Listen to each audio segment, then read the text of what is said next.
So, are you ready yet or no? Are you ready? We are live. No, not My yet. phone. My phone. Hey guys. Hey, we're not live yet. Yes, we are. We have a minute. We are live. I just pressed it. Hey guys. Anybody here? Is there any life out there? Aha. We see and hear you. Yes, Hello. great. Well, That means this Starlink is working. You are live. Thank you, Terry. Thank you, Terry. Thank you, Paul. We are more than live today. That's part of our story. But happy that we're here. Yeah, we're gonna wait for 5 minutes, right, for the people to For join. the slow people. Yes, we will wait a little bit. But while we're waiting, if there's questions or comments, and before we start, we came here just for you because we couldn't get signal where we were at. We were like this, literally. Yeah, actually, we are streaming with Starlink, so would be curious to see how good the connection is. So, not sure if we're gonna be moving hands and things Well, around. we want to try it. We're Wanna going to see. try it? Yeah, if we can get Deanna to dance, then we'll see how much bandwidth we're eating. And that's So, 23 people. I think we should start. So far, so good. Great, great. fantastic. No, let's wait like 2 more minutes.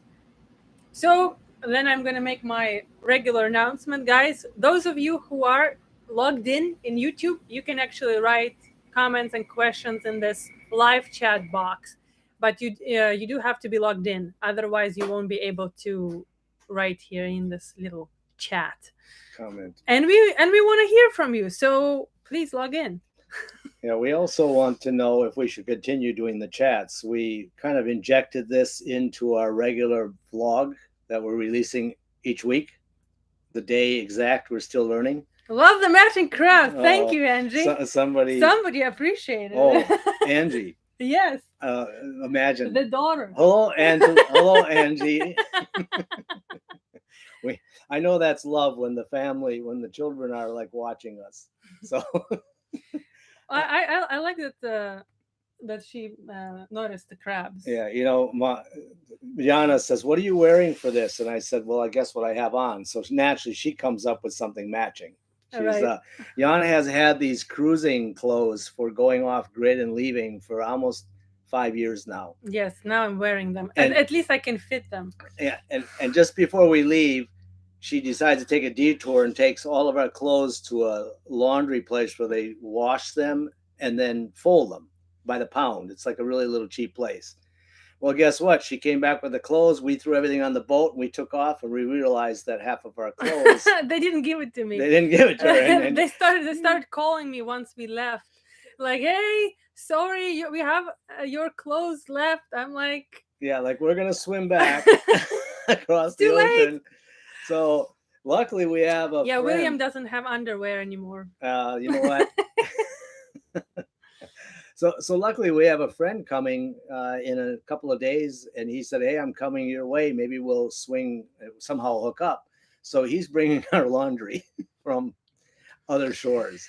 Yeah. So, I'm at work. See, we started too early. Hey, Boat Life. I'll watch later tonight. Love you guys. Love you too. Yeah, we've gotten so many people from Europe and around the globe saying, please start a little earlier. And now they're probably not here. And they're like, oh, those guys always do it too late. Yeah, right. Oh, wait. So, no YouTube notification, but knew better. Thank you, Steven. See? Great. YouTube still being funky. Yeah, they're still, they're making us work for it, like big time. So... But, alrighty, so should we start? Yes. So first, let me say thank you. Special thank you to all of our patrons. You guys rock. And special thank you to new patrons, Joan Moe, Julian Fine, Terry, Cal, and Paul Long. Thank you guys so much. And if people that don't know really what Patreon is, because when we started this, I had no idea. I had to dig it up. So you can explain. That is a site where you actually sign up and... you donate, I don't know what it's 3 you support the channel basically, and we post live updates when we can, when we do have internet. Actually, we started doing that quite often now. I'm pinning William, like, come on, we got to do an update. So yeah, so if you guys want to like know live updates, because our what is it episodes a little bit behind, maybe like 3 weeks behind. Yeah, About something that. like that. And we also, I've been trying to add content there, things that maybe don't really deal with vlog, but it deals with dragging exhaust around or turbochargers or something I've found. I'm going to start doing more of that because for those boat repair people or boat dreamers that want to put their boat together, and I'll be continually putting stuff in that location. So But like, can't please everyone, do what works for you. It's about that time. Yeah. Would be nice, Yeah, but it's okay. We can adjust. Well, to give you an idea, is that we had to pick up anchor and go for about 2.5 hours to find somewhere where the boat wasn't bouncing so much. Starlink has been amazing on hook, swinging, rotating. Everything's been great. We've been able to function as though we were like having regular internet. But when the boat starts rocking and bouncing the way it was, there was no chance. So we had to come in and find a place to tie up. Luckily, some people let us go where we were before. And that's another reason why we decided to do this live at this time, because being off grid is one of the subjects we're going to cover Today, yes. Yeah, so we're going to save that towards the end. Craig, I saw it. You guys should know, when you delete your messages, I still catch them. I see them. IT. We did this last video, and I say pack and go. We did so many things in that last 24 hours. It definitely, when you have a timeline that you have to catch because of tide, weather window, rocks, everything else, then all those plans that you think about doing, let's check this, double check, let's run it for a while. No, we turn everything on. So first off, let's say that we actually finally left. Oh, yeah. That's what's the most important. Okay, yeah. After 45 years for me planning, 45 years to do this, and 5 years of hard work and elbow grease to get this boat over the finish line, which means at least out of the country. And yes, I still can't believe this. I all the time I think that I'm gonna wake up and that was just a dream, but because I was like, at some point, like our last videos you probably saw, I just lost hope. Like, this boat is not going anywhere, and this is just out of control bad. Yes. So, but here we are. Oh, hello from Scotland. 35 people. Thank you for joining us. Thank you all. Craig, glad to see you giving YouTube another go. We actually do. We will actually say something about YouTube in the end of this live. So, and that's where we meet all of you. That's where we have almost, how many subscribers? I forget. 11,000. 11,000 people. We started this kind of as a joke between each other and said, hey, let's just do a channel. We've got so many things that are going on in a daily basis, and then it grew quite a bit, and then it consumed us, and we stopped. But we met so many people on the way. We've met a lot of people who have gotten boats. We've shared and actually became some really good friends, and a lot of things have happened because of that. So we're going to stay on YouTube. We're not just here because people send us 5 cents for advertising. We're here because of the people that we interact with. It's a great networking tool for around the globe. So let's start. Yeah. So again, for those of you that are just joined us, the last video was about our pack and go, I call it, and we packed and we went. And make sure you watch the video on Saturday, because that's going to be the voyage itself. That's the one coming up? Yes, okay. Exactly. So we're not going to spend a lot of time on the voyage. It was very interesting. Hitting the Gulf Stream with 7 knots of current going north, the winds going east, and the boat trying to go east. We were hitting, when we hit around 2,000 feet of water, the waves are coming from all different directions and changing directions. The boat became a blender. Yana really didn't go back downstairs after a while. We were just... Yeah, because we left At what, 2, 3, 4, about 3 to 4 a.m. in the morning. We didn't sleep all night. We slept maybe like 30 minutes each, and I can't. If I don't sleep, then I get very sick in general.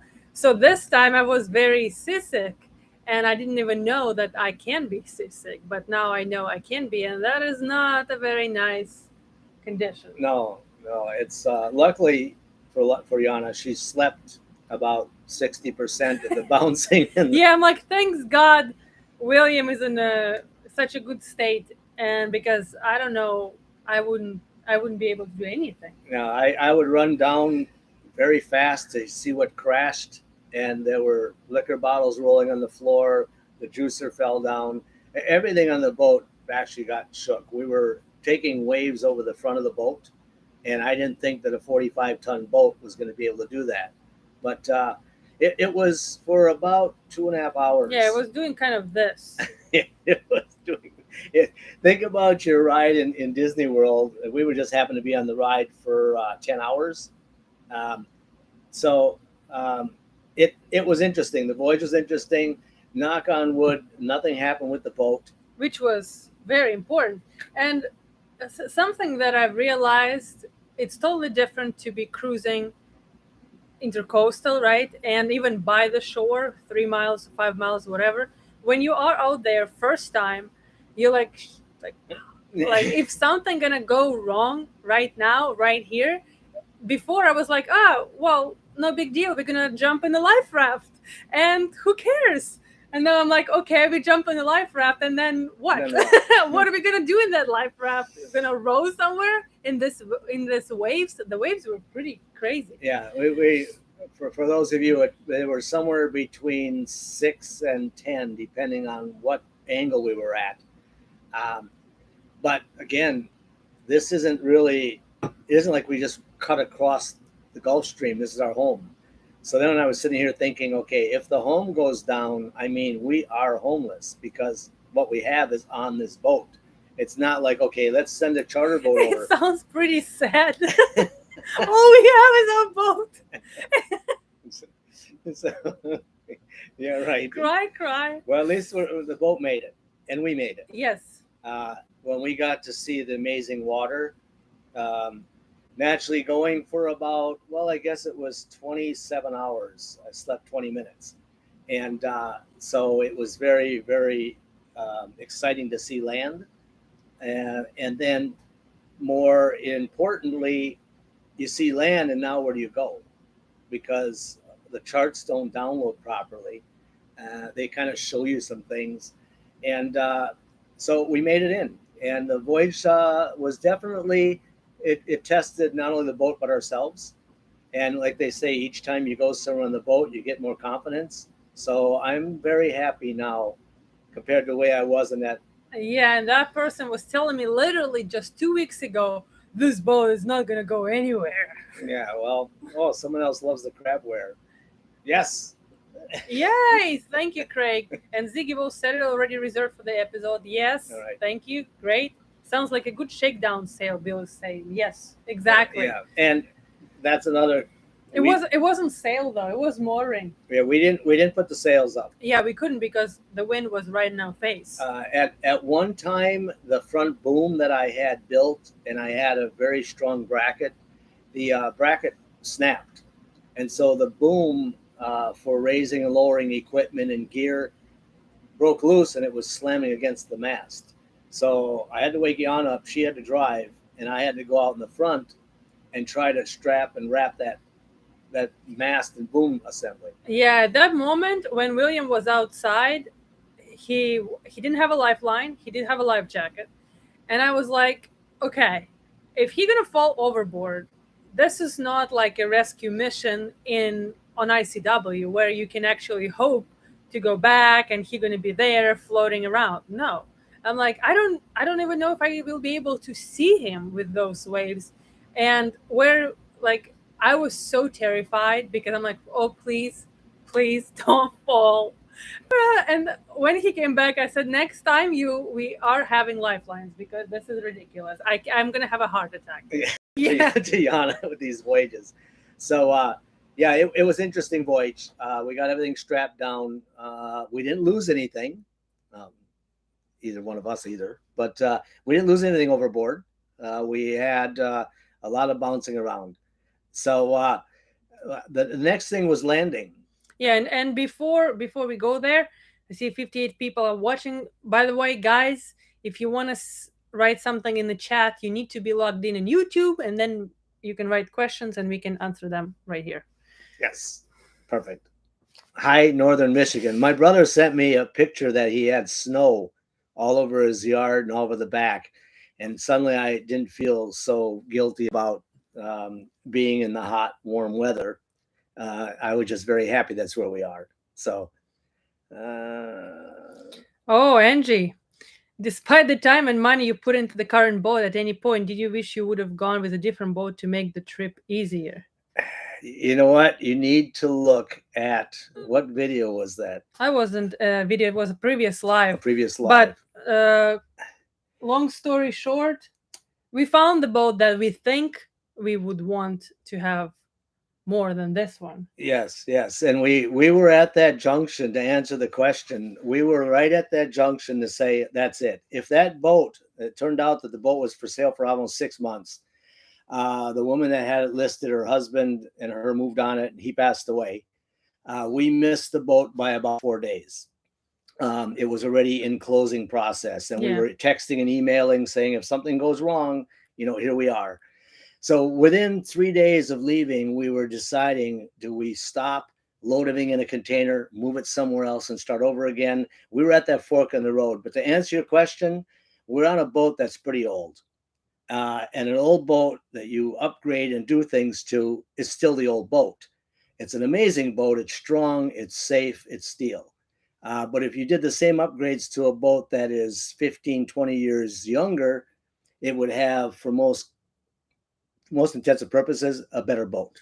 Now, nobody knows if that particular boat was well taken care of, because that boat obviously is not new either. It's 2000s.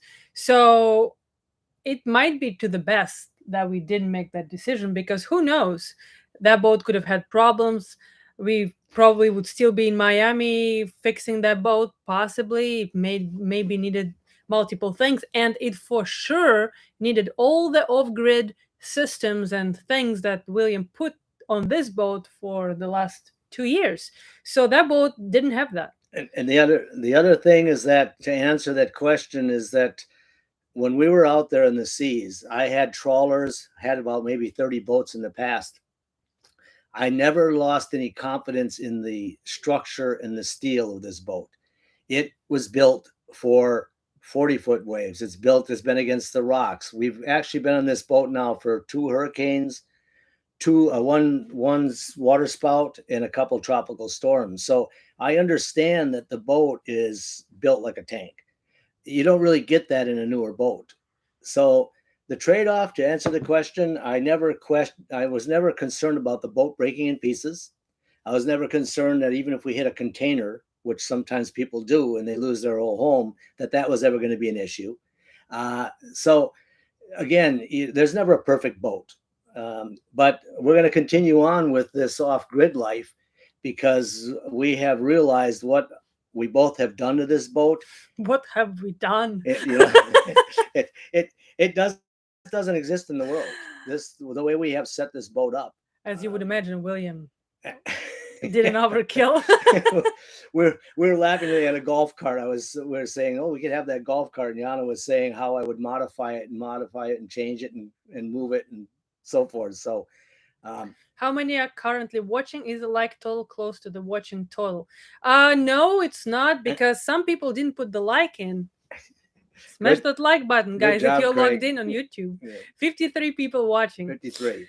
So gonna go to the arrival, right? Yeah. And so Bahamas in general. So we arrived, and a lot of people had given us advice. Well, when you do arrive, only one can disembark the vessel. But the people that met us were great and fine. Do whatever you want. Very laid back. Very, very chill. Very nice. And so I walked out of the hotel, and I open up my phone, and I go to tap for Uber, and there's no Uber on the island. there's nothing on the island really. There's a beautiful resort, and then there's the island. So a guy rode up with a car, a taxi, and said, "Hey, do you need a ride?" I said, I'm going to go to customs." So he says, "Yeah, hop in." So we go to the first customs office, knock on the door, bang, everything's closed. Little sign said, "Be back tomorrow." So I said, "Oh, okay." He said, "But there's another one just down around the bend." So we went around the bend. I got there was nobody there. So he said, "Well, there's one last chance." So I went down by the port, and the ladies were already, this is Valentine's Day. The ladies are already in the car, locking the building up. And I walk up and say, "Hello." And they look at me like, "Are you kidding? It's Valentine's Day." Anyway, I talked them into opening the door back up, which they did. I filled everything out online in advance. So the woman pulled up my code. She said, "You didn't pay, but if you have a card, you can pay." So she said, "I can't really take you here. You have to first go to immigration, get a stamp in your passport, and then you come back." But she says, "You know what? It's Valentine's Day. Let me just take care of you." So she took care of me. And then I got in the car, and the guy took me then to the next place. And it's a little tiny home with a little dirt path. And he said, "Just keep going, going." And I'm going behind this dirt path, behind this building. I'm like, okay, this is a good place to get mugged. It's a setup. There goes everything, including my passport. Well, I opened the door, and here there's two people packing up. Long story short, that went in about 5 minutes. I said, "How much?" And he said, "You know what? It's Valentine's Day. Happy Valentine's Day." He says, "Stamp, stamp." Away you went. So the check-in could not have been better. It was crazy compared to airports where you have to be strip searched almost. Yeah, and the contrast, because we arrived in the marina that is located by the resort that was built on the island. And the island basically split on two parts. There is a resort part and there is a local part. And the contrast of these two parts couldn't be more excruciating. Yeah, it's total. It's total, like, how you call this? It's so disconnected. Disconnected. Yes, exactly. That's the word I was looking for. In Hilton, is right. It's the resort name. You feel like you haven't left USA. It's all the same, like all this kind of resorts, very polished, garbage bins everywhere, and the only difference is who's working in the hotel. Basically, there's locals, mostly locals, are working, and some people from nearby islands. But then when you go outside of the resort, then it's like the cultural shock begins, because it's night and day. Like, it's very poor. It's very poor, and the houses are very run down. Um,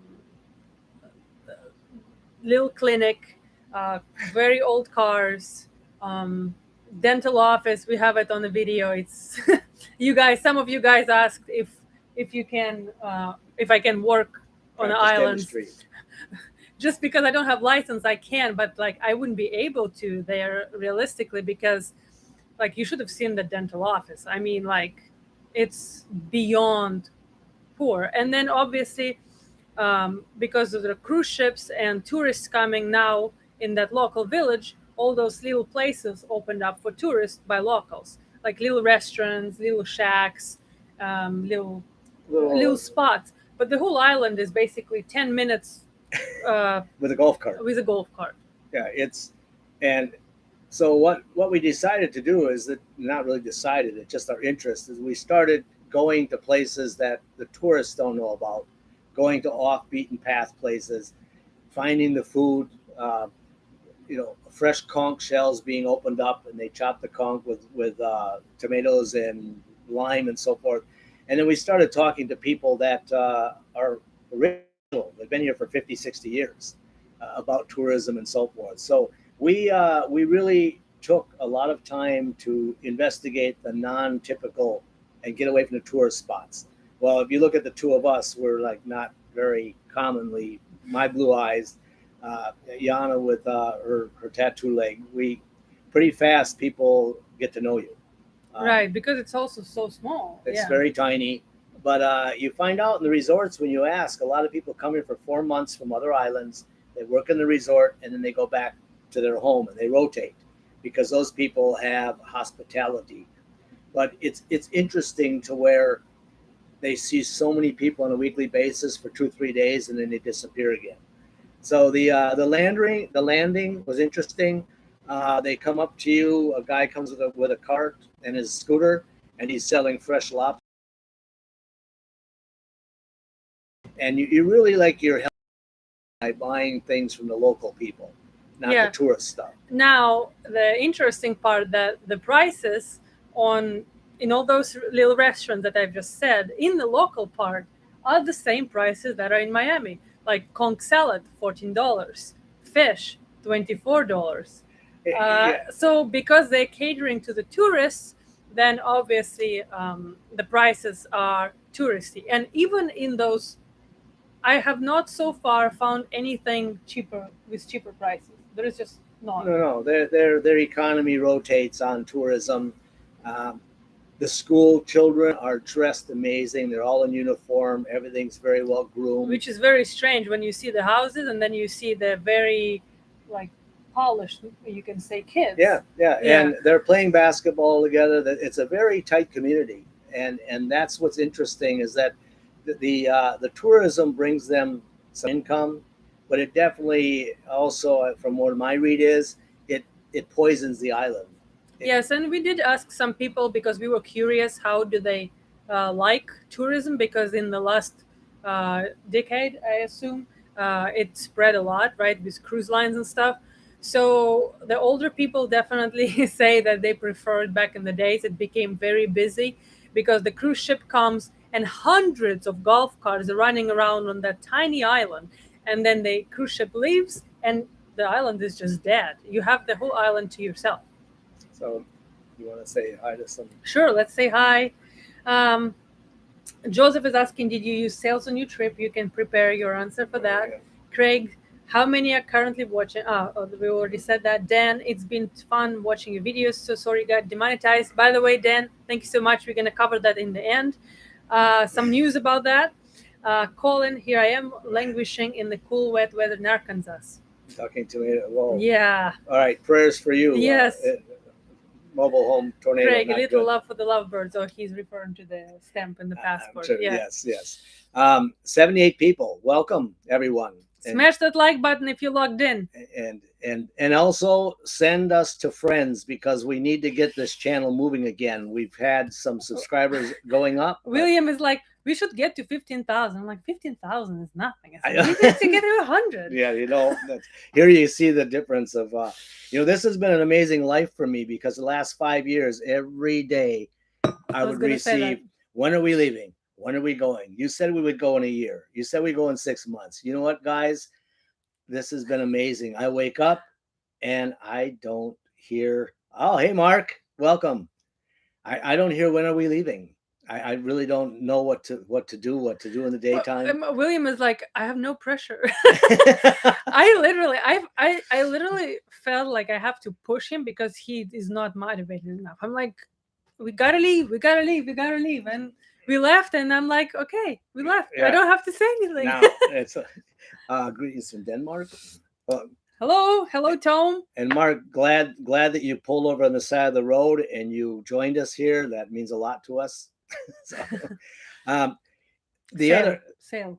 Somebody asked about sails. Yeah. Well, earlier I had covered it as we did not put the sails up for multiple reasons. For one, being very short-handed because Yana being sick and half passed out meant I was the only one at the wheel. I couldn't even go down and use the head. I mean, I was like for 10 hours, like on an airplane, you're peeing in a bottle.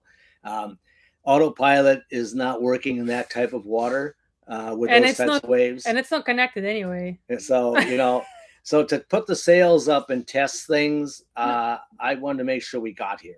And now we're going to get the sails and start doing testing and checking things out. Yeah, but we also didn't have the wind the right direction anyway. Yeah, the wind, we're wind right in the nose, which is really an advantage. When you have a Motorsailer, you don't have to plan around only wind. You can plan multiple options and multiple days of going, and then wind can be your friend, but you don't have to wait and rely on it. Maybe in the future, I want to try the sails to see if it might stabilize. What do you mean maybe? We are putting them up this time. Yeah, No maybe yeah, here. right. So, um, Maybe I'll put them up. I'll wake We're up. putting them up. I'm gonna wake up Yana next time and say, "All right, your turn to put the sails Well, up." I'm gonna get a good sleep and I'm not gonna be seasick. Get to 100,000. Yes, that's what I'm saying. all right. Exactly. Hello from Denmark. Thank you for joining us. We are at 72. Yes. Hello and welcome. If you guys remember, write questions in the live chat so we can answer them. So the next subject is I call it off grid, because we were like, okay, I grew up in the woods in northern Wisconsin. We've done off grid. We've been camping, canoeing. You know, you think you do off grid by putting the anchor down and spending a month, 2 months somewhere off grid and not having a power plug in or not having water, etc. Well, when we left the island, which we did, we went farther east and then found an anchorage where naturally there isn't anything marked, because they don't mark anchorages here like they do all over the US. You find what you think is good. You drop the anchor. This is the first time we've dropped this big anchor. We hope that it's going to hold. And there we anchored ourselves in the middle of absolute nowhere. I mean, when I say nowhere, with no boats around, nothing, no boats, no one, not a soul, no people, just water, and water. And okay, that was pretty cool. We're all excited about it. And then nighttime comes. And when nighttime comes, you kind of get accustomed to having some light around you. No light. The only light that we had were the stars. Yeah. And so it's being off grid. Now you are relying on your solar. You're relying on your batteries. You're relying on your water. It isn't like, oh, let's run into town and get something. So plus in this town there is nothing. Wouldn't get it anyway. We were trying today to get gas, and they were out of gas. There were no gas. Yeah, the gas station, we finally got all the way over there, and the gas station was closed. No gas today. When's gas coming? We don't know. You know, it's so. And I was laughing. We were carrying gas cans, and I said, "Remember, with the electric motor, we didn't carry gas cans." Right. We were carrying batteries. And it was so. We don't have gas, but we did. I should say we put. I got 3 cans before we left. We filled up 2. And the third one, because we were here, I said, let's just get gas before we leave tomorrow. Because tomorrow morning we're heading back out. We're out of here. So, and some people said, miss the beginning. You can on our lives always check out the beginning of the live when we're done. Because it's so just packed with all the important information. Yes. Well, a lot of people are watching live and they comment and they realize later that that's not really live anymore. No, but it's okay. We're gonna answer comments later. So, well, sailing with vampires. It's kind of cool like that. You know? That would do well in off grid. Yeah, right. And I think William was really, really pleasantly surprised when we arrived here and then we went to the anchor that he has all those spares with him. Oh. And actually, I can say that one time I can say that I was wrong because I didn't think he would need all of these things, because you can't imagine the amount of things we have on this boat. Like we live in spares. It's like bolts everywhere and stuff like that. But now there is nothing. Yeah, I was finishing mounting the dinghy motor. It's so nice to have caulk and to have the bolts, have the hardware, have a terminal, a ring snap clip. I was drilling a hole for the gas line, and I went to shake the little crumbs out, and the whole bit fell out of the drill into the water. And actually, the boat swings around. You can't find it. I've got a big magnet. So I have 2 hole saw kits.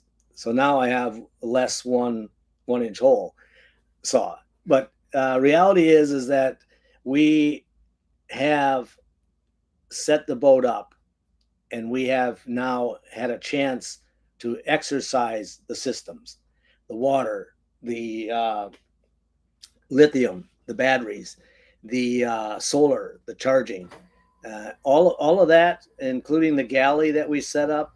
Yana can turn something on and cook We've learned to cook during the daytime when the sun's charging everything, and the nighttime we have the batteries for backup and spare. Um, so we have the generator as a backup, but we have not used any fuel other than the fuel to cross, um, which means that we have another 4,000 nautical miles of fuel without sales. And you cannot get diesel here. You have to go next to a ship and beg. You have to go to either Nassau or to Freeport to find fuel. So um, Tom is saying you can never have too many spare parts. Exactly, Tom. I can always sell them because I went to the hardware store here to get 2C batteries. Um, the hardware store, I felt really guilty because I have more hardware on the boat than this guy had on his wall, and there wasn't any stainless. So, for sure we can set up a little traveling uh, yard sale if we need to. So, Marvin saying, I love the fact that you don't try to act. It's because we can't. Thank you, Marvin. James, you guys are awesome. Thank you, James. Claudia, we like sailing with you so far. It's motoring, but thank you, Claudia. Dirk, sorry I missed the beginning. Angie, do you feel as if the trip brought you guys closer together? You know what? You're going to know real fast how much you love someone when you're stuck and you're both captivated in an area where you can't even go out the back door or you fall in the water. I think when people go through a disaster, hurricane, electrical out, whatever, you realize how close either you are with the person or how non-compatible you are. So we had that conversation. Had it not been Yana, my comment was I would rather just be on my own because which kind of was like weird, I'm like, okay. But I was thinking about all of the things that we've been through and all the things that we are about to go through. You've got to be in synchronization. So I guess blunt to answer that question, I think if you're with the right person, this is golden.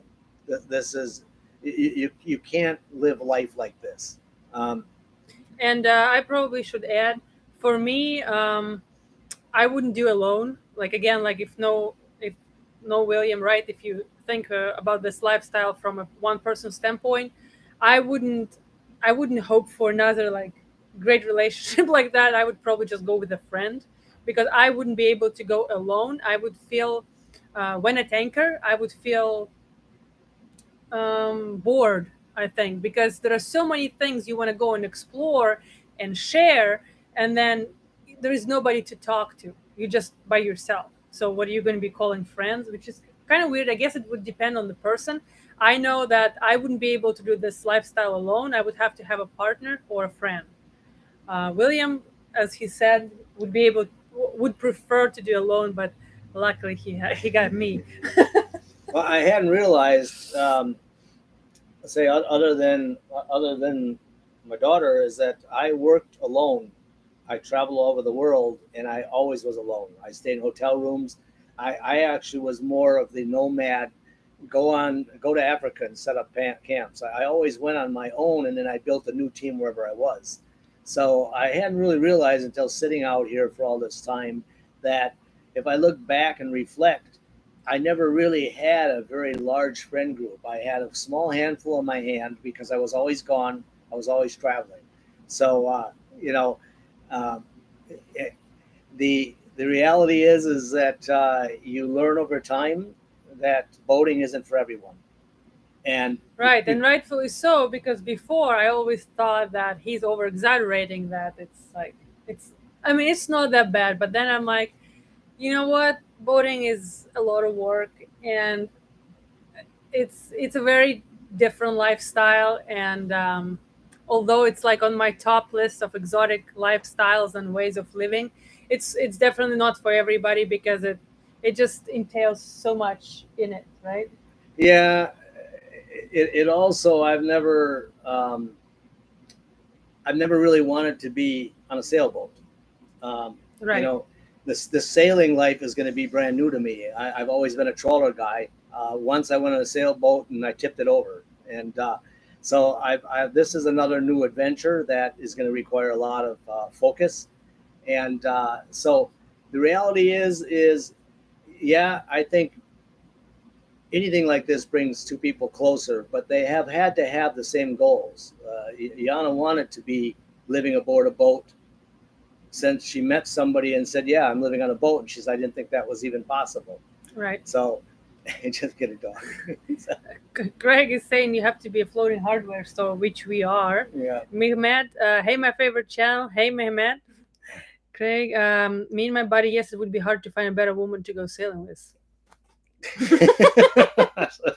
Thank you. I think there are plenty of women actually who would love to go sailing, but they just don't know about it. Like so few people actually are aware of this lifestyle, and then when you introduce them, I think it's if it's young enough, then you have higher chances because when you're young you are less embedded in society yet, and so like universities, jobs, careers, children, etc. So it's much more harder decision for a woman, I think, because of the children, to go sailing later on, because a lot of women want to be with their children, obviously. So for men are more nomadic, so I can see here all the men mostly alone, and that's why most of the older men are here with younger women, because for that reason they don't have kids yet, they don't have professions in most cases, and they're just free. Or no women. Right, or no women. You know, So yeah. and I met even a couple of people that said that they're traveling and their wife doesn't want to travel and they fly and meet them from time to time. Yeah, it's actually right there. The guy was saying that. Yeah. It's and I look at him thinking that's not really the way to be, because if that's the way you are, then um, you're not going to have that opportunity to enjoy and share.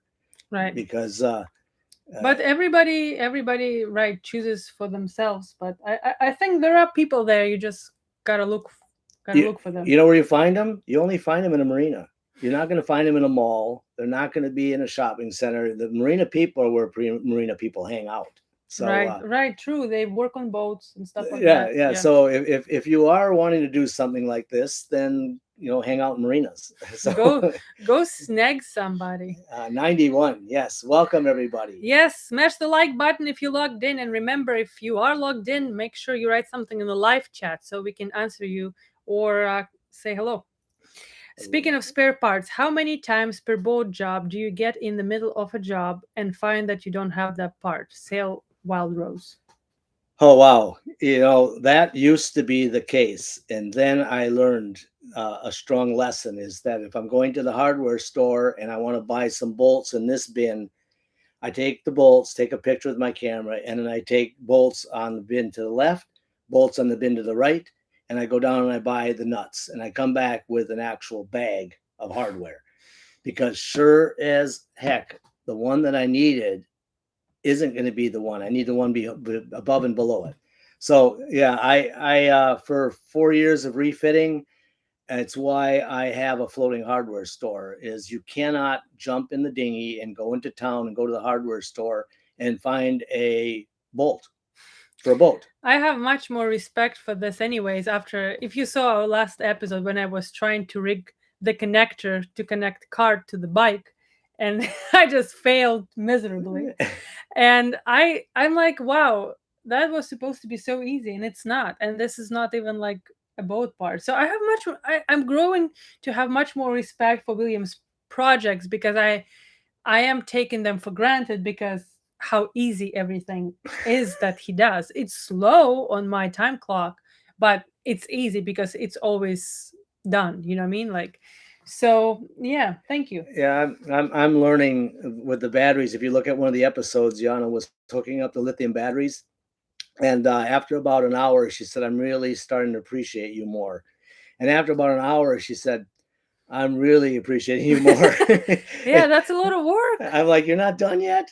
And I set the tools up. I got the right socket. I got the right nuts and bolts. I got the washers. I got the wires. Yeah, he got me a kit. I got everything all ready for her. Kind of like, the dentist walks in and all they do is poke in your mouth and they don't get anything prepared. Well, I was the preparation dude. So I wanted to tell her, you know what? That's only half the job. Getting everything ready to do the job is the nasty part.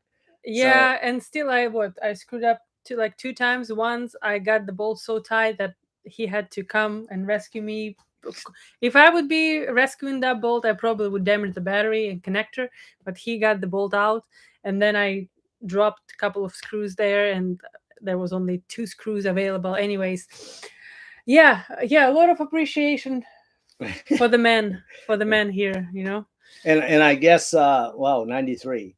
I guess also I was doing a lot of boating from the time I was about 20, and I boated all the way up until now. I've been always attracted to boats. It was airplanes; those were too complicated, waiting in line. So actually, I did a lot of boating also with my daughter, and at the time, people would call us homeless because we moved on the boat for a while. I always was gravitated to the boats, and I grew up in Lake Michigan, and I didn't like boating when I grew up. I came to learn to like boating because of its remoteness and its adventure.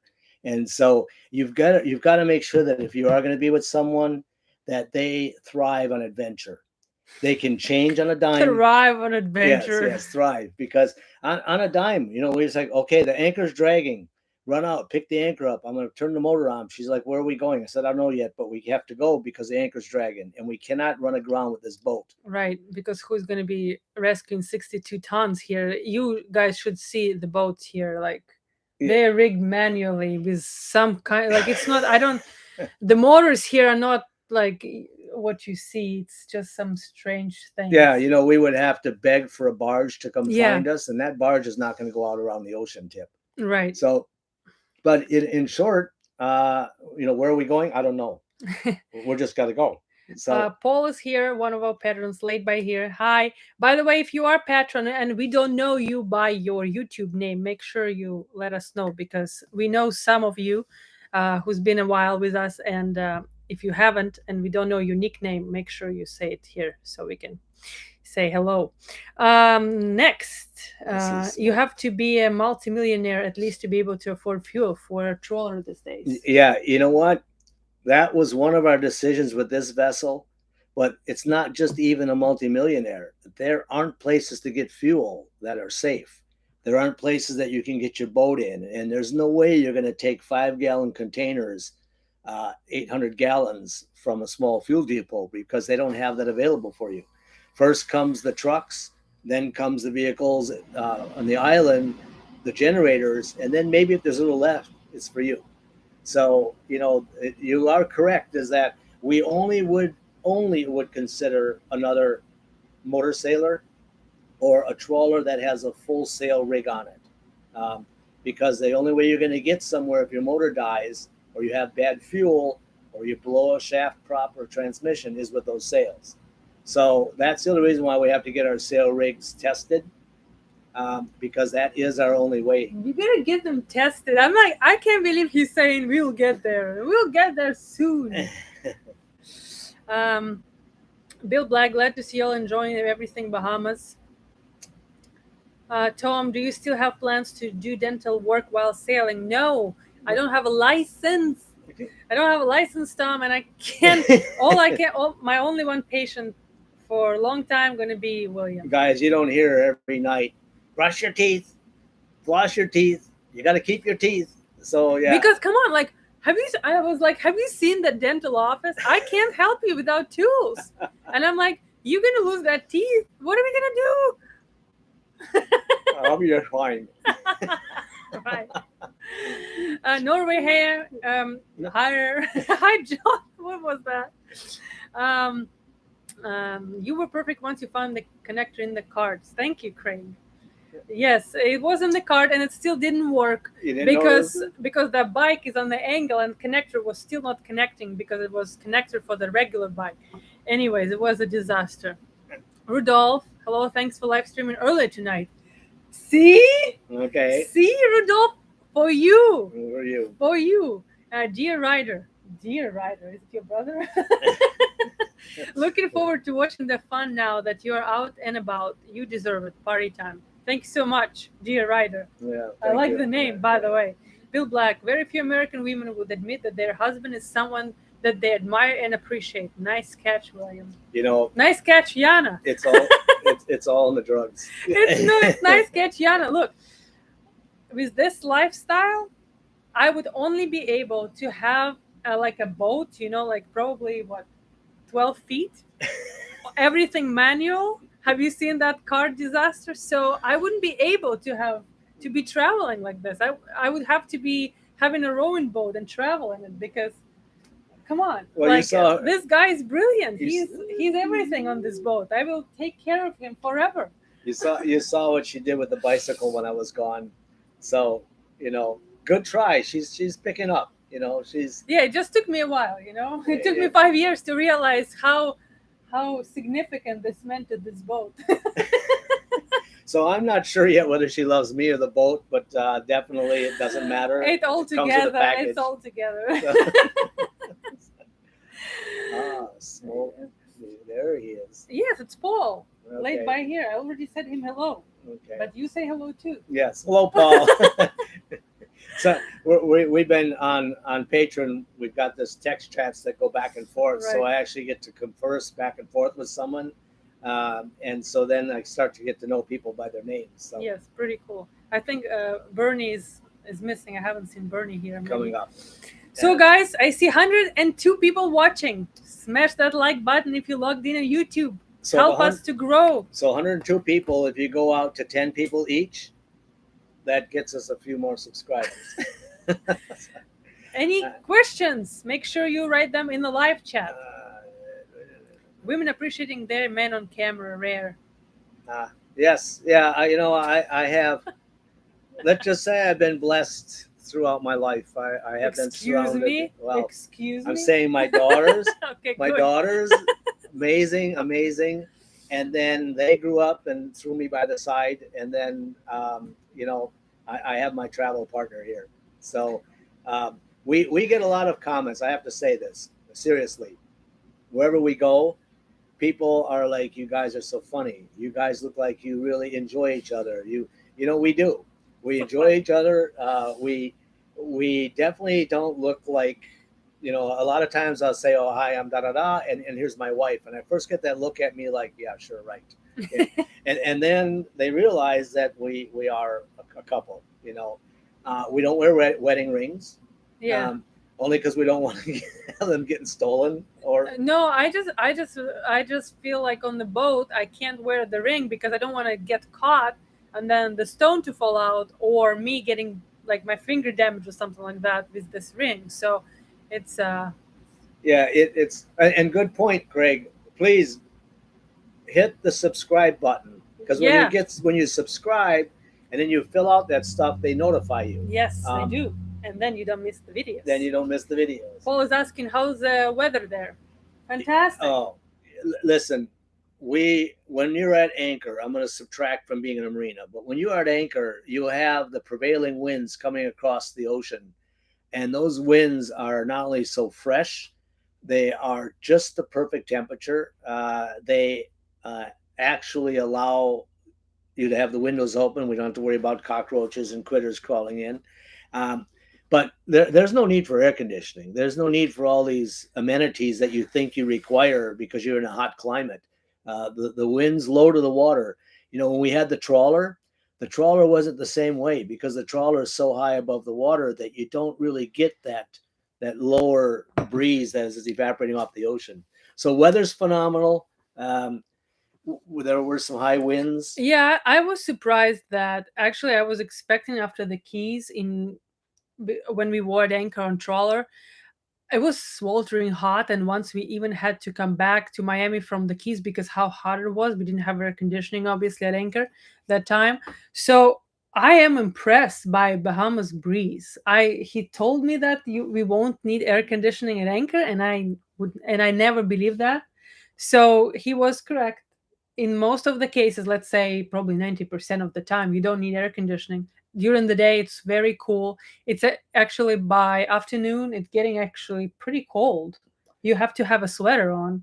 And then at night, sometimes it's a little hot, but it's still definitely doable with just open portholes and windows.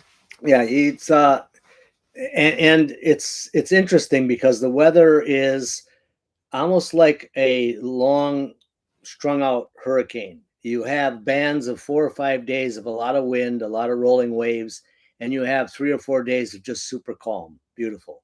And then the sea kicks up and starts becoming kind of nasty again. So now I understand fully when people say that they're waiting out a weather window. Luckily for us, we only have to decide what type of waves we want to plow through. We don't have to wait for the winds to switch in a certain direction. So for us as a motor sailor, we have the option to make a plan. I look at the wave height and then we plan to go. And we don't have to calculate all this wind. Maybe later on we'll learn more to do that. But for right now, I need you guys to write William comments and say go sailing. Write comments or in the live chat go sailing or under next video so he puts some sails up. Yeah, I need you guys here now. I need you to tell him go sailing. Yeah, it's we put the sail up on this boat in the beginning. It knocked both Jan and I to the deck, knocked the glasses off my head. It was a little traumatic experience. So what? It wasn't traumatic. It was almost $2,700 for a new sail that we shredded in about 5 minutes. See, go sailing, go sailing. Yeah, Here you got it. Thank you guys. I know I'm now fried, So, if I ask something, I'm going to get one comment. You ask something and everyone just goes, come on, everybody loves you. No, we are a sailing channel. So we will continue. I can tell you I have read maybe 15 different books on sailing. I have sailed actually, oh wow. I sailed from once the Atlantic Highlands to New York. We went back and forth with some friends. Even Angie's saying go sailing. Yeah, well, you know what? Thank you, Angelina. She's the one that was with me when I tipped the sailboat over. Angie's our daughter, and she had a very traumatic experience on the sailing boat. William tipped it over, and she was hanging for dear life. We capsized it. She was holding onto the net. One of my daughters was on the low side. We were on the high side, and the wind switched, and we capsized the boat. And my eldest daughter and I were looking around for our youngest, Angelina, and we heard some noises, and there she was way up on the net holding on. And all I did is tell her, hold on, if we tip, if anything happens. She was not letting go. But I fear that I probably have taken the sails away from her forever, because every time we say sailboat, she's running the other direction. But, one other thing is that our demographics, when we look and see who's on our channels, we have our demographics are from age 45 to like 80.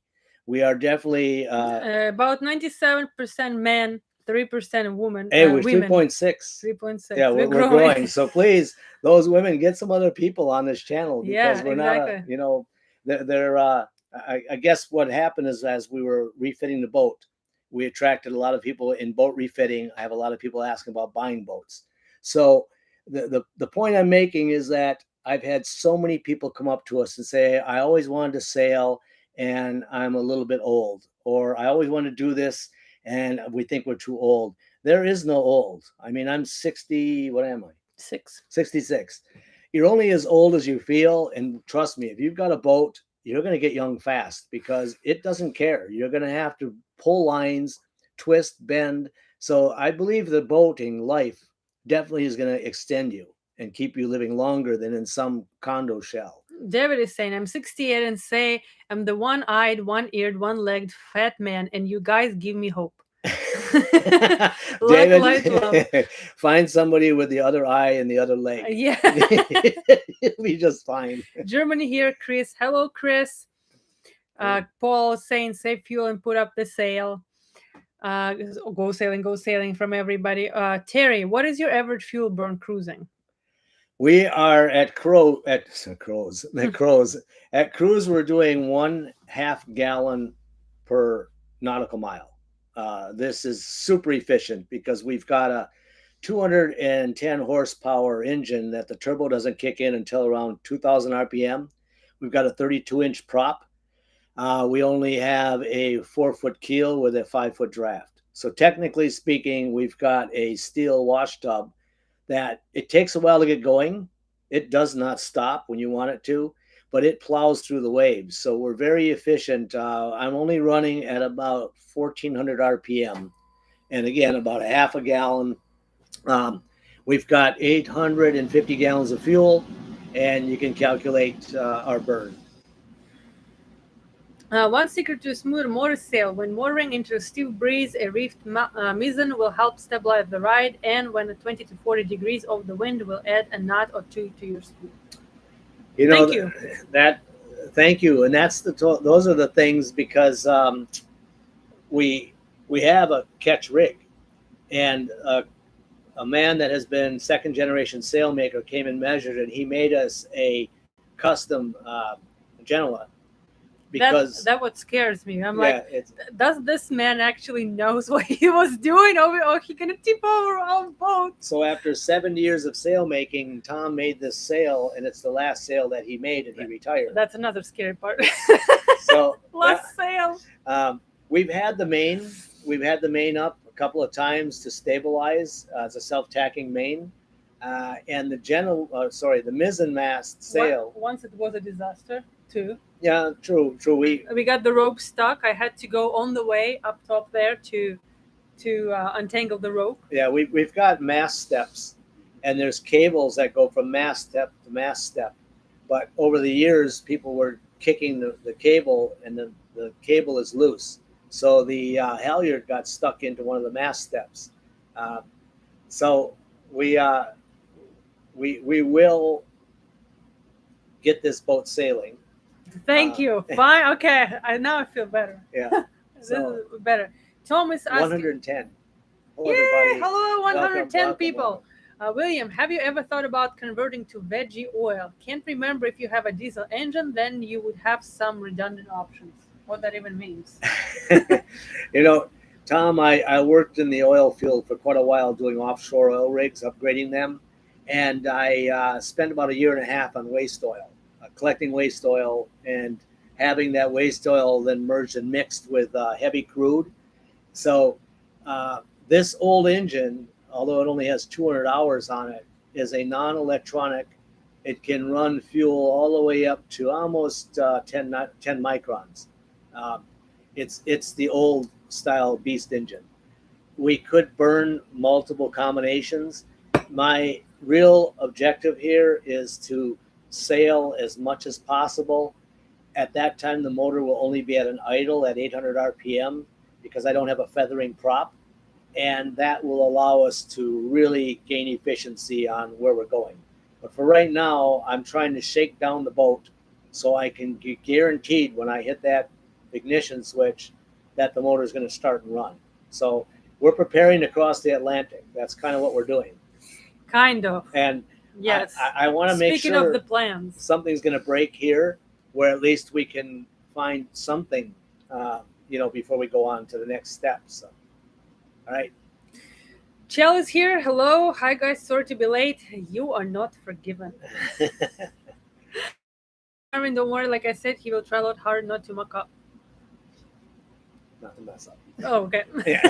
Like, muck up is kind of like a nice word. So, by the way, guys, I see 108 people watching. If you do want to write in the chat box, you need to be logged in the YouTube, and we can answer and say hello to you. And subscribe. Yes. But another question that we answered in the beginning: do you want us to keep doing lives like that, like what we're doing about twice in the month right now, or you prefer for us just to stick to the regular episodes every Saturday and then do lives rare? So if you do enjoy lives, just let us know here so we know if we should keep doing them or not. Maybe you're tired of us. Yeah. So Thank you, Bill. All right. So what next? About the plans? Where we go next? Yes. A lot of people have asked, do we fix boats for a living? What do we do? We are still working. When I say working, is that we're guiding a phenomenal crew that we put together. So we're still guiding, looking at drawings, prints, contracts, etc. So the Starlink has allowed us to voyage beyond what we had thought. Right. Still communicate, stay in touch with people, because you set a budget and you set a plan, which is achievable, but at the same time, you don't know if anything happens to you medically. If anything happens to either one of us, we're not going to have insurance abroad. Um, and we have to be sure that financially we can jump a seaplane. Like here, Yana asked the guy, what do you do if you get sick? The clinic is about the size of an ice fishing shanty. About this boat, yeah, that's the size of the clinic. That's the size of the clinic. And there's no full-time dentist. The dentist office has a visitor. So you've got to charter a seaplane. They have to take you to a main island. Yeah, they're taking you to NASA, or he said even to Miami. Freeport, or they go to Miami if need be. Yeah. So, it's important that you can just pull the plug and just leave and then cast everything to the wind. Probably if I was all on my own, there'd be different plans. But the reality is that's kind of being selfish. So you should look after the options that you have for the both of you as you're cruising, and make sure that if something happens, I always think in youth that nothing's ever going to happen to Yana. She's going to be, Hey, I have more health problem than William, to be honest. It's like I always go to doctors, not William. Like William never goes to, like, you haven't gone to doctor. Oh no, once with your shoulders, yeah, because after the boatyard, he had his shoulder pains, but that was about it. Yeah, I got a double shot. I got a shot in each shoulder of the hormone, cortisone, yeah. whatever it was, because I couldn't really put my arms above my head. But yeah, I've only been to the doctor when I've broken bones, self-inflicted things, knock on wood. I also have gotten far more cautious. If I'm going up I used to climb the mast. Yeah. And now I get in the bosun chair, Yana hoists me up, and I clip a safety line on. I've gotten more cognizant of the fact that if I do break something or hurt something, it might not only going to affect me, it's going to affect a lot of people. But more importantly, it might end this whole dream. So, my days of swinging like Tarzan off no the ending. mast. We just started. You kidding me? Everybody's saying life is cool. I saw Paul somewhere saying, where was? Of course, we like to talk to you, but we want to see the boat at sea and the places you go. Yeah, exactly. We will keep every Saturday around 5 p.m. Releasing the episodes no matter what. And then, like I said, the lives would be like twice a month if possible with the Starlink. And if we have a subject. Yeah, and if we have a subject. Yeah, and mentioning that, I have to say that we placed the Starlink on the boat.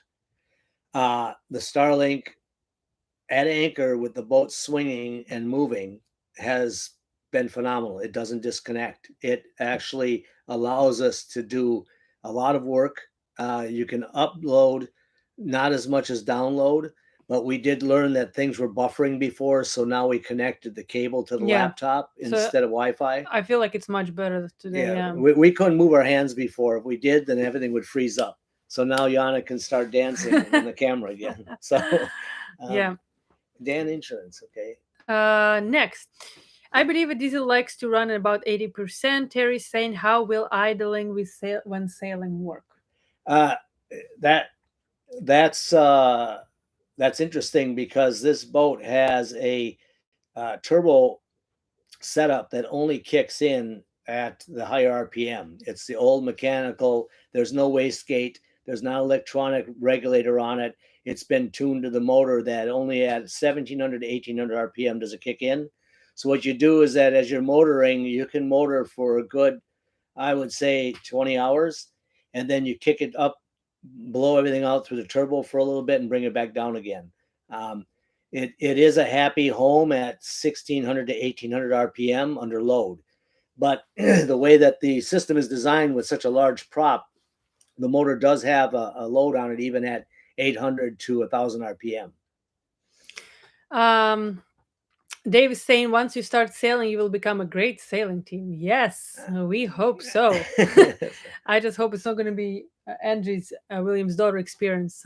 No, I don't want to capsize this beast. Henry, live okay with me, but how about being outside? Are you on the water?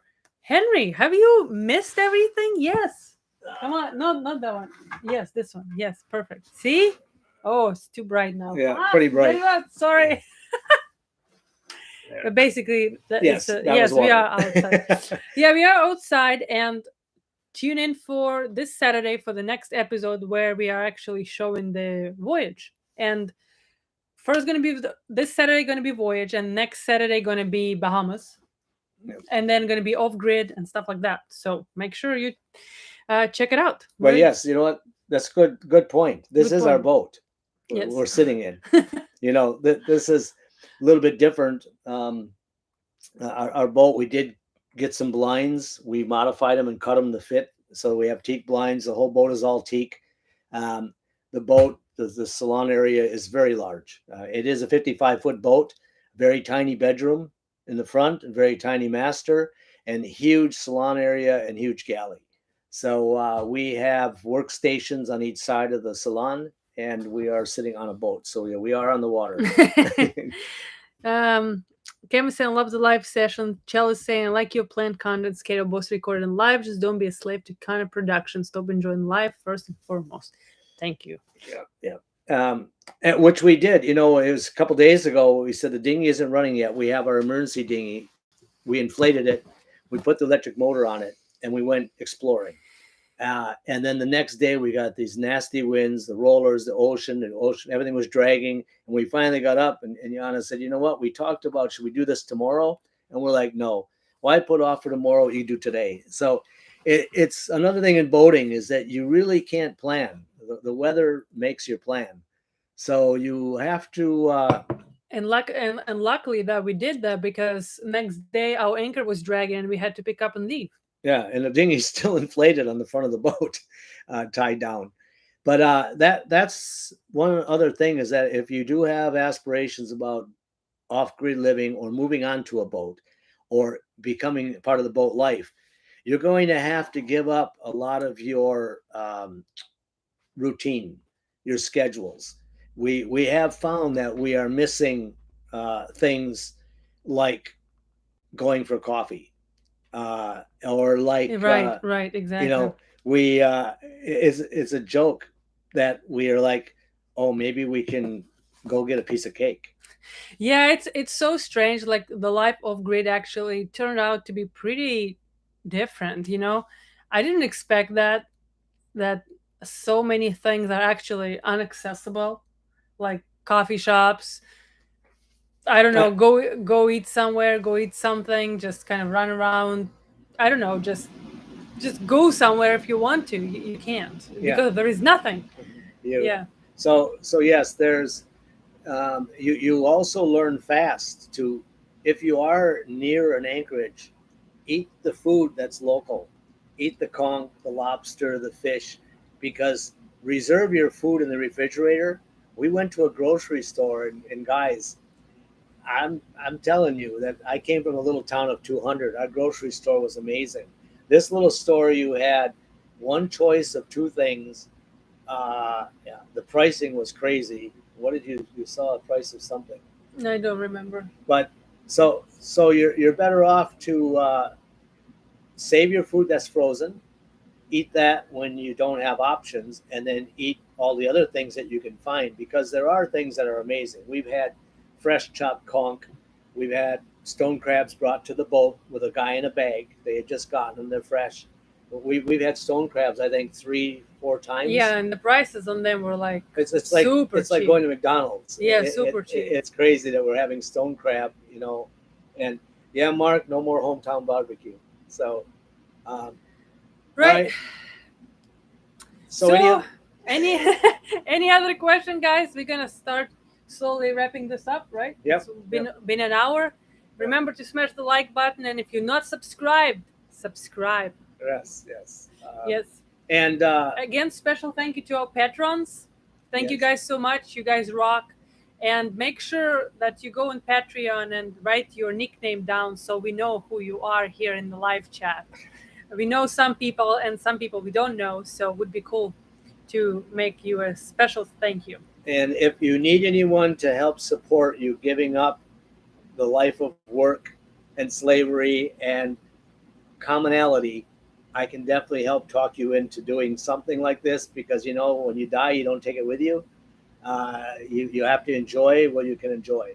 So. David, go sailing. Yes. Great ending. Yes, David, go sailing. All right. Yeah, all right, Thank you, guys. everybody. Have a great evening.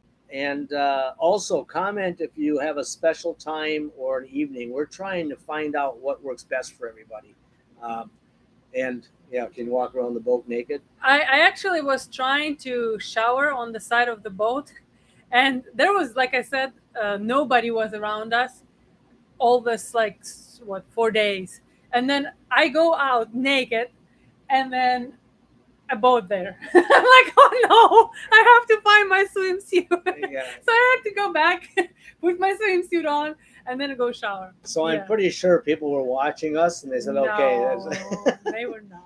I went out naked. No one came when I was out there. Speaking of, actually, one last thing I think is worth saying, that when you are at anchor, it's actually, it's me personally, it's kind of weird that you are alone. There is nobody around, and from one point there is nobody to help you, but from the other side, if somebody comes to you, you only yourself to protect yourself.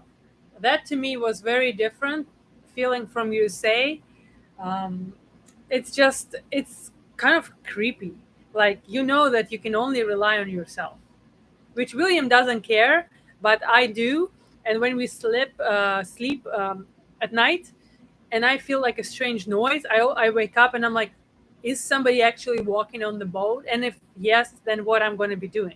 Obviously, waking up William, but I can't be waking him up like 10 times a day or at night when I hear a strange noise. So for me, that was also quite an adjustment. Uh, to be able to feel safe, I feel like I have to grow my self confidence in general over this topic. And I hope over time that would go, I can have a much more relaxed sleep during anchoring. Yeah, it's my brother said, just put bear traps around the side of the boat on the deck. So when someone steps in the boat, they're going to step in a bear trap. And I was laughing so hard. I said, you know what? We used to trap when we were young. I said, that's an amazing idea. And Yana's like, no way, no way. She said, the first person going to step in that bear trap is going to be Yana. Exactly. So we're going to I'm have like, a we're naked not doing Yana that. out there jumping around, screaming in a bear trap. So we've got flare guns, we've got spear guns, and then I have my hands. So Yeah, it's just, to me, I'm not afraid that what's going to happen if we hear that they are coming, right? They are coming. But it's what scares to me is the unknown. Like, what if we don't hear that they're coming and they get us, like, all of a sudden, and I'm sleeping, and they're staring there at me, or I don't know, I have all this weird thoughts.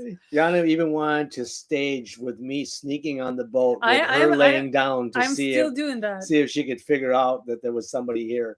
We have motion sensor cameras with alarms and alerts. And so guess what? The motion sensor cameras are going to be Yana's responsibility to test them and get them running. And then at least she'll get a notification that, there's something going on out there. The problem is that when you are rocking and rolling with the boat, a lot of motion sensors get prematurely set off. So a little wind comes by, the boat rocks, and everything's all bright. And then you're running out there ready to, to kill something, and there's nothing there but wind. So yeah, carpet with tacks. I like that, Stephen. You know what? That sounds good. Are your hands registered as little weapons? That's a good one. I like that joke. That's pretty long good. time ago. We didn't give them away. We just hid them. So, all right. All right. Paul saying our joy is contagious, and on this great note, it's a great time. Thank you, everyone, again. Yes, have thank a very you, good everyone. night. Happy sailing, or happy whatever you're doing. And make sure you check that episode on Saturday. It's going to be voyage from start to finish, on the water, outside. Yeah, and a lot of questions were covered in our last two lives. Yep. So you can fast forward to places, but you're going to see a lot of preparation and planning. So thank you to all of you guys. Bye good night. bye. Bye bye. Bye.